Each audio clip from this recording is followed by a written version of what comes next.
Welcome to Geopolitical Pulse. I'm Rowan, and with me, as always, is my insightful co host, Alex. Hey everyone. I'm particularly intrigued about today's topic, Rowan. We're diving into something that's been making headlines again recently, right? Absolutely. We're exploring what might be the world's most dangerous neighborhood, where two nuclear powers share not just a border, but a complex and troubled history that affects over 1.5 billion people. The India Pakistan conflict, it's been in the news a lot lately, especially with those unprecedented strikes earlier this year. That's right. And what fascinates me is how this rivalry has evolved from its roots in 1947 to become something that keeps global security experts awake at night. I mean, when you have two nuclear armed nations in an active conflict, that's pretty serious. And Kashmir's still at the heart of it all, isn't it? Exactly. Today, we'll trace this conflict from the bloody partition through to the present day, looking at how technology has transformed the nature of the confrontation, the staggering human and economic costs, and why this matters to everyone, not just South Asia. And the timing couldn't be more relevant given the recent escalations we've seen. In the next 20 minutes, we'll unpack this complex relationship that's shaped not just two nations, but global security itself. Let me take you back to 1947. The British Empire is withdrawing from India, and what unfolds next is one of history's largest and most tragic mass migrations. The partition of India Boers, I've heard it described as the birth of two nations, but also as one of humanity's darkest moments. That's a perfect way to put it.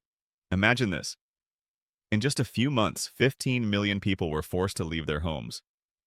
Muslims heading towards the newly created Pakistan, while Hindus and Sikhs moved in the opposite direction towards India. 15 million people? That's like the entire population of a small country just getting up and moving. And tragically, not everyone made it to their destination. Over 1 million people lost their lives in the violence that erupted. Entire communities that had lived together for centuries suddenly found themselves on opposite sides of an invisible line. It's hard to wrap my head around that scale of human suffering, and this was happening while these new nations were trying to establish themselves, right? Exactly. Both countries were literally being born in the midst of chaos. And here's what's fascinating. They immediately began developing in completely different directions. India chose to be a secular democracy, while Pakistan established itself as an Islamic republic. Um, and that's when Kashmir entered the picture, right? I've always wondered why that particular region became such a flashpoint. Kashmir became the perfect storm of all these tensions. You see, it was a Muslim-majority region with a Hindu ruler, and both new nations believed they had legitimate claims to it. Within months of independence, they were fighting their first war over it. So, right from the start, there was this deep wound that never really healed. And that wound shaped everything that followed. Both nations built their military forces, their political identities, even their national narratives around this rivalry.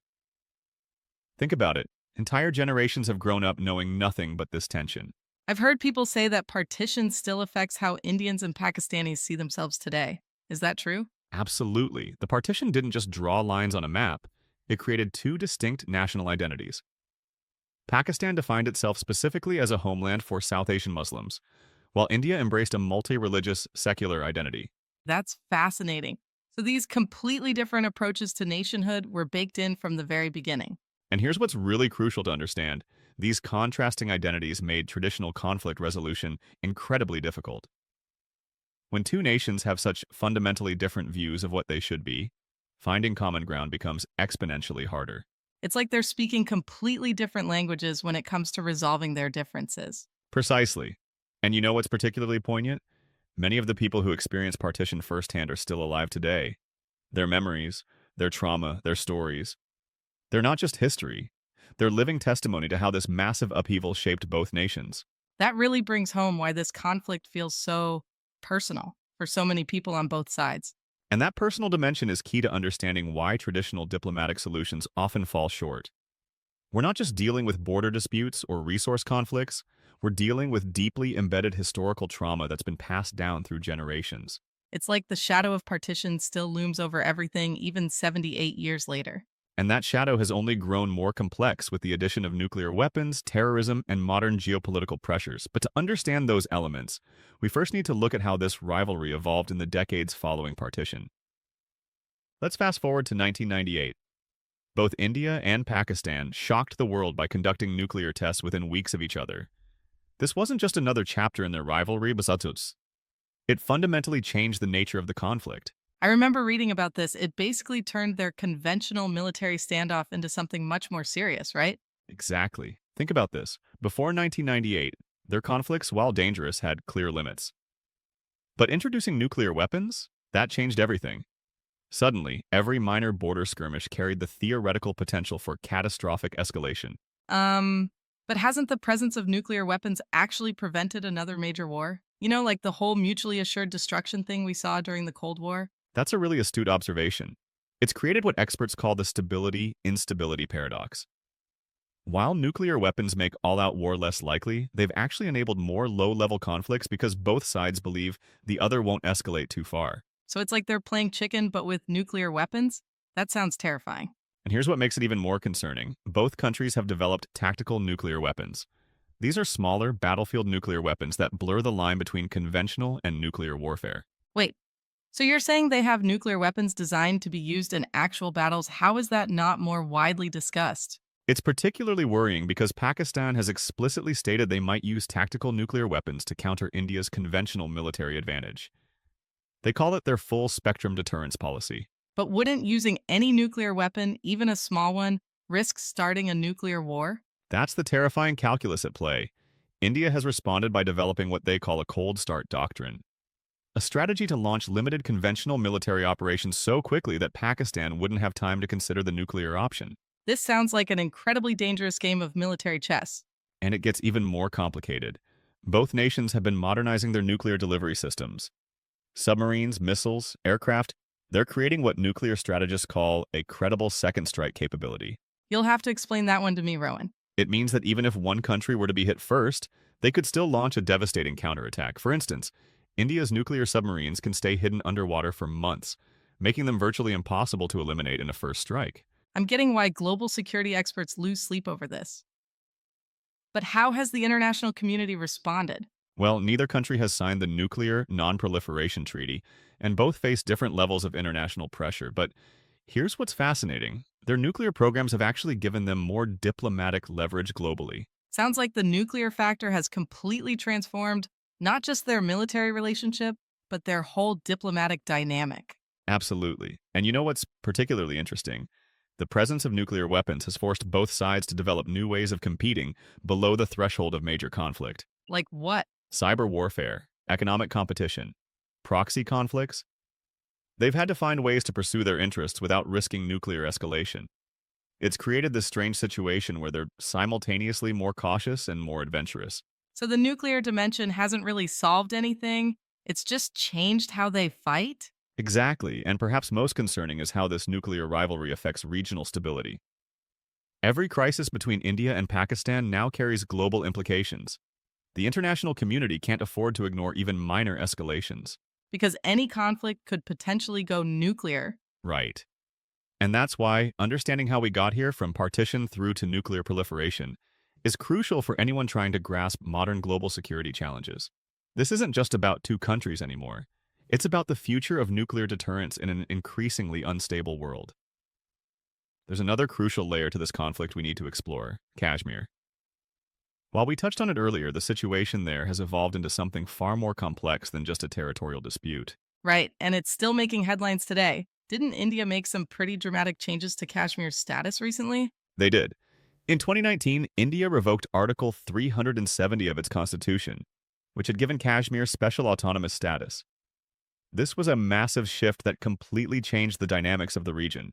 What exactly did that mean for the people living there? Imagine having certain rights and protections for over 70 years, then suddenly seeing them disappear overnight. The change allowed non-Kashmiris to buy property there for the first time, altered local governance structures, and sparked intense debate about demographic changes. That sounds like it would have created huge tensions in the region. The human cost has been staggering. Since 1989 alone, more than 50,000 people have lost their lives in Kashmir-related violence. We're talking about entire generations growing up knowing nothing but conflict. 50,000? That's devastating. And this is happening in what's supposed to be a time of peace? And those numbers don't even capture the full picture. Think about the psychological impact on millions of people living in what's effectively a militarized zone. Daily life is interrupted by curfews, security checkpoints, and internet shutdowns. I've heard about those internet blackouts. Didn't Kashmir experience one of the longest internet shutdowns ever recorded in a democracy? Yes, after the 2019 changes, Kashmir faced an internet shutdown that lasted 175 days. Imagine trying to run a business, get an education, or even just stay in touch with family under those conditions. But there's more to this than just India and Pakistan, isn't there? I mean, aren't there other players involved? That's a crucial point. Non-state actors have become major players in this conflict. Various militant groups operate in the region, some with alleged support from state actors, others independently. This has added layers of complexity to an already volatile situation. So how does that affect efforts to find a solution? It makes traditional diplomatic approaches incredibly challenging. When you have multiple armed groups with different objectives, plus two nuclear powers, plus international interests, well, finding common ground becomes exponentially more difficult. And I imagine the local Kashmiris themselves often get caught in the middle of all this. Exactly. They become what some experts call the forgotten voices in this conflict. You have three main perspectives. India sees Kashmir as an integral part of its territory. Pakistan views it as unfinished business from partition, and many Kashmiris themselves want greater autonomy or independence. That sounds like three completely different visions for the same piece of land. And here's what makes it even more complicated. Kashmir's strategic importance has only grown over time. It's not just about territory anymore. It's about water resources, strategic military positions, and even climate change impacts on the Himalayan glaciers. So what you're saying is that even if they wanted to, finding a solution isn't getting any easier? If anything, it's getting more complex. Climate change is affecting water supplies, population growth is straining resources, and new technologies are transforming how conflict plays out in the region. It really seems like Kashmir has become a symbol of something much bigger than just a territorial dispute. That's exactly right. It's become a lens through which we can view so many modern challenges: religious identity, nationalism, human rights, climate security, and the limits of traditional diplomacy in resolving complex conflicts. And meanwhile, ordinary people continue to live their lives in the middle of all this. Yes, and that's perhaps the most important point to remember. Behind all the geopolitics and strategic calculations, there are millions of people who just want to live normal, peaceful lives. Their story often gets lost in the larger narrative of international relations and nuclear deterrence. You know what's fascinating about this conflict today? The battleground has shifted dramatically. While we still have traditional military tensions, technology has created entirely new ways for these nations to confront each other. Like cyber warfare and digital espionage, I've heard that's becoming a huge issue. Exactly. Both countries have developed sophisticated cyber capabilities. In fact, just last year, Indian power grids faced several attacks that cybersecurity experts traced back to state-sponsored groups. That's scary. Attacking critical infrastructure through computers is a whole different kind of warfare, isn't it? And it's not just power grids. Banking systems, telecommunications, even military networks are all potential targets. What makes this particularly dangerous is that cyber attacks can be difficult to attribute, and the response threshold isn't clear. So you're saying it's harder to know how to respond to these attacks? Precisely. If someone launches a missile, you know exactly where it came from. But a cyber attack? That could be a state actor, a proxy group, or even just sophisticated criminals. This ambiguity creates new risks in an already tense situation. I've also heard about both countries using drones more frequently.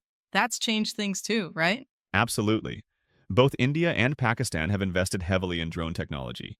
India's recently developed Rustam series of drones and Pakistan's Burak drones have transformed surveillance and potentially combat capabilities along the border. Doesn't that make accidental escalation more likely? If you've got these unmanned aircraft flying around. That's a crucial concern. In 2021, there was an incident where a drone was used to attack an Indian Air Force base in Jammu. It highlighted how these new technologies can bypass traditional defenses and create new security challenges. And I imagine social media plays a role in all this too? Social media has become its own battlefield. Both countries engage in sophisticated information warfare campaigns. False information can spread rapidly, potentially inflaming tensions before diplomats even have a chance to respond. That's wild.